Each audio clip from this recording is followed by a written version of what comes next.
It's a big room. This is not intimidating at all. No.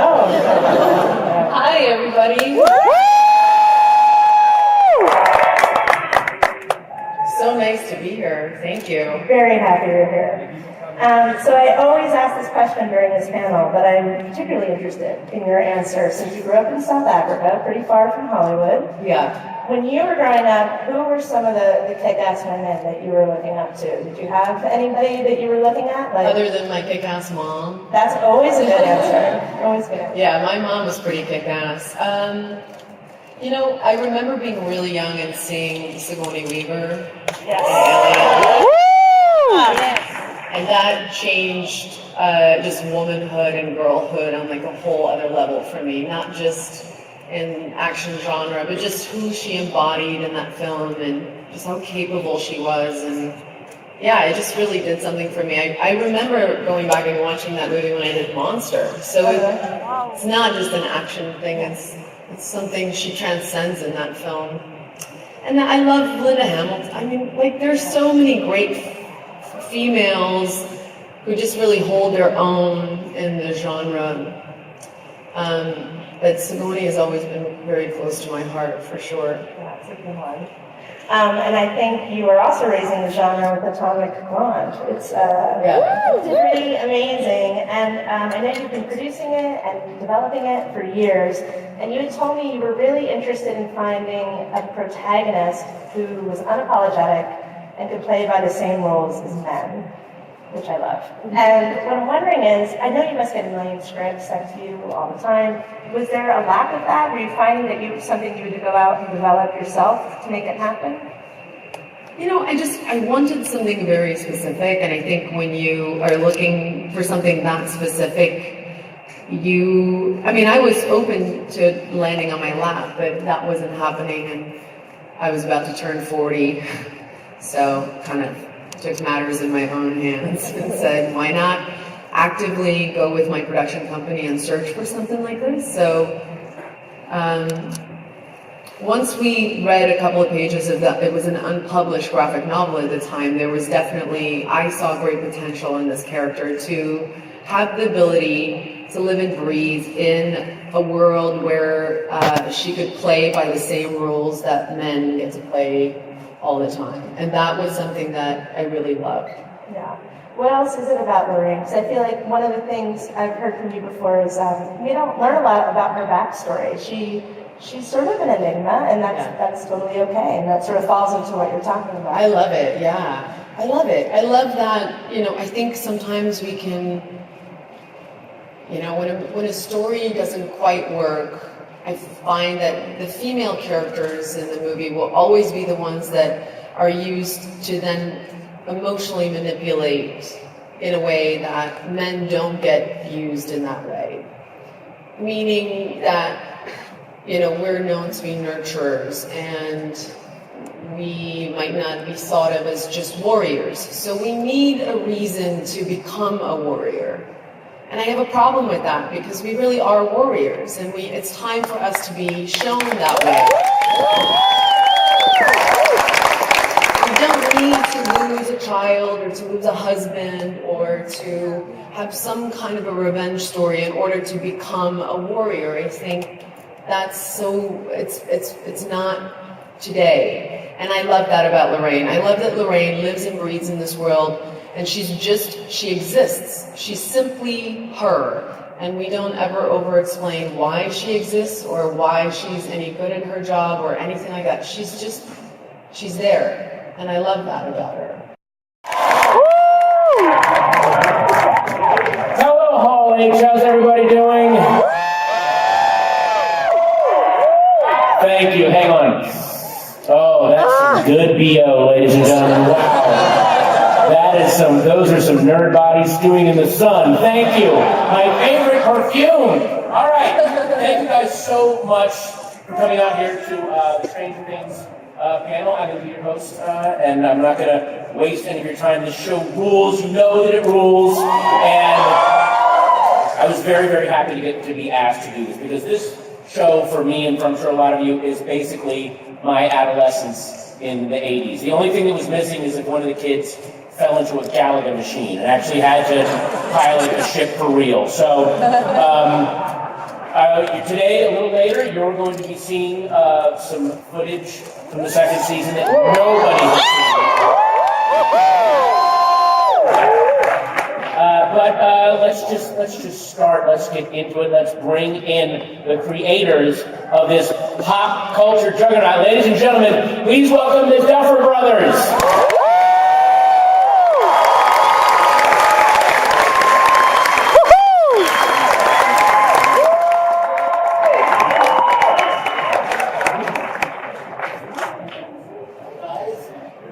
And also the executive producer and director, Sean Levy. Ladies and gentlemen, Sean.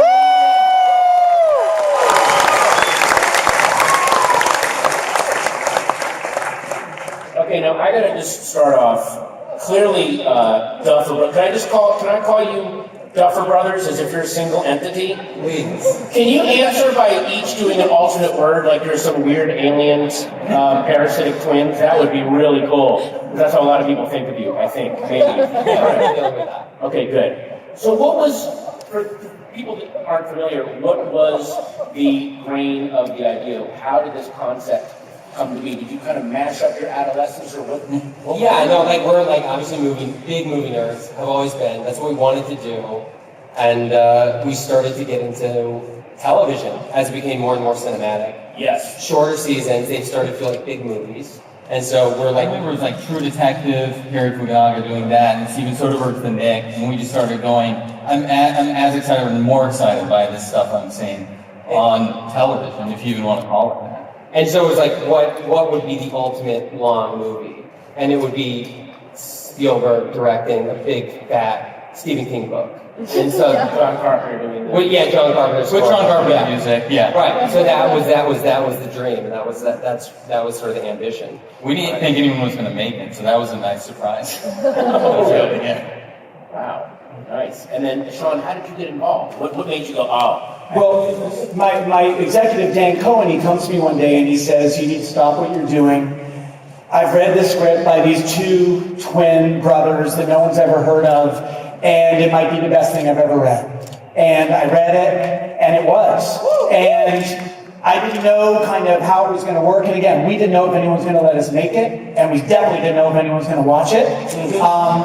But I knew that this combination of an 80s backdrop, genre, and character authenticity was going to be something special. And I told the brothers, you know what, whatever you need, that's what I'm going to do, and let's get this into the world. This was the fastest thing I ever binged. Once I saw the font on the title, You were in, right? That's every Stephen King novel font. It's awesome.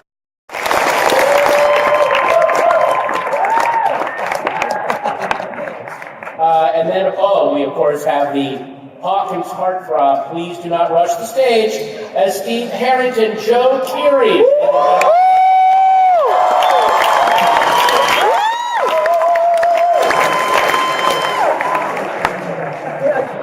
Next, please welcome the best police chief in Hawkins, Indiana.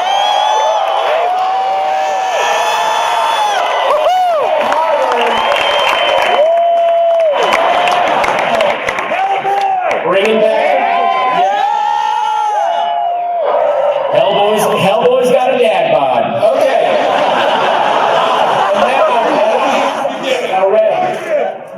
And now we have the mad scientist who will stop at nothing, Dr. Martin Brenner, played, of course, by Matthew Modine. Matthew Modine. He was out selling ecstasy all day.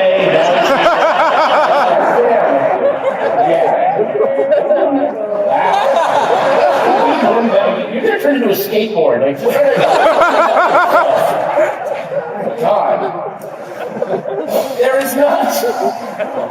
is not a kid in the world who can handle a slingshot better than this guy. Please welcome the ultimate bandana-wearing badass, Lucas Sinclair, Caleb McLaughlin.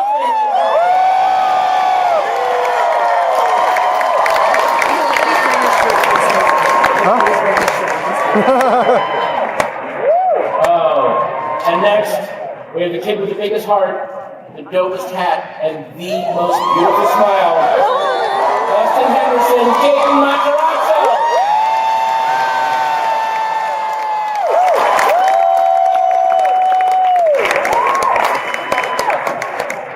And now, the only boy who has escaped the upside down, Will Byers, Noah Schnapp, ladies and gentlemen.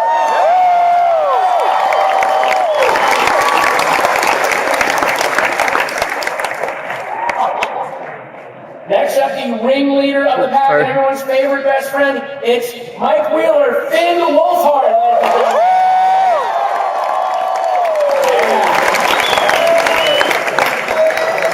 Finn Wolfhard, an actor born with the greatest porn name ever. It really puts a great thing on my future. Get a good agent, please. You're allowed to say no to things, okay? Who's the next guest, huh? Don't do anything called Stranger Thongs. That's all I'm saying.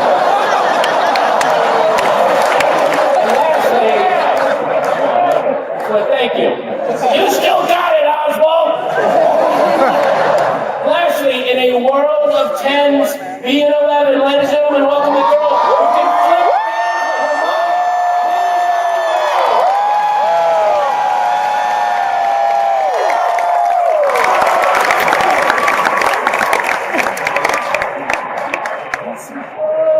All right. It's bloopers. Ladies and gentlemen, I'm not going to talk like this the whole time, but I'm very excited to announce all the cast here that have been so happy to be a part of this, and they're here. So I'd like to get to it. You guys want to hear who's going to be here tonight? Or... Yeah! Shannon Woodward! Lou Kendall as Stubbs. Angela Serafin as Clementine. Ben Barnes as Logan. As Billiam. As Bernard. As Dolores. As Tony. Joy! Harris. The man in black.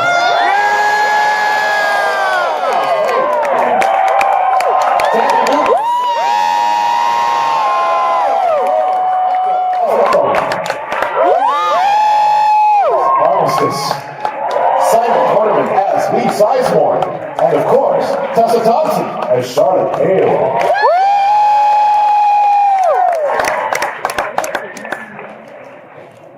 Well, they're all here. Yes. Most of them are real. We'll find out at the end, which is not. Panelists, are you ready to panelize? Okay.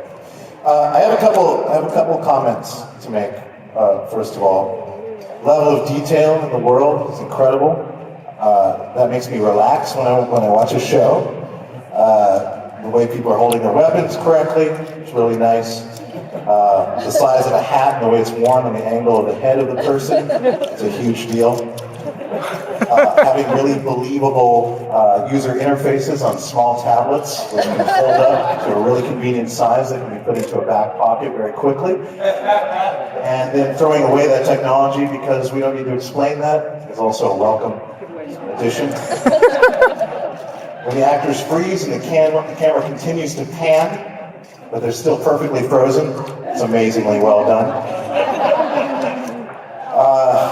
There's a little nub on the bottom of the barrel of some of the pistols, which I conclude is a differentiator between androids and humans. Little device there. I'm probably wrong. I just like to say things like that. Basically, overall, I just want to thank you guys for creating a show that doesn't pander or just expect people to keep up with it. It just is what it is, and we go along for the ride no matter how confused we are, which I never am.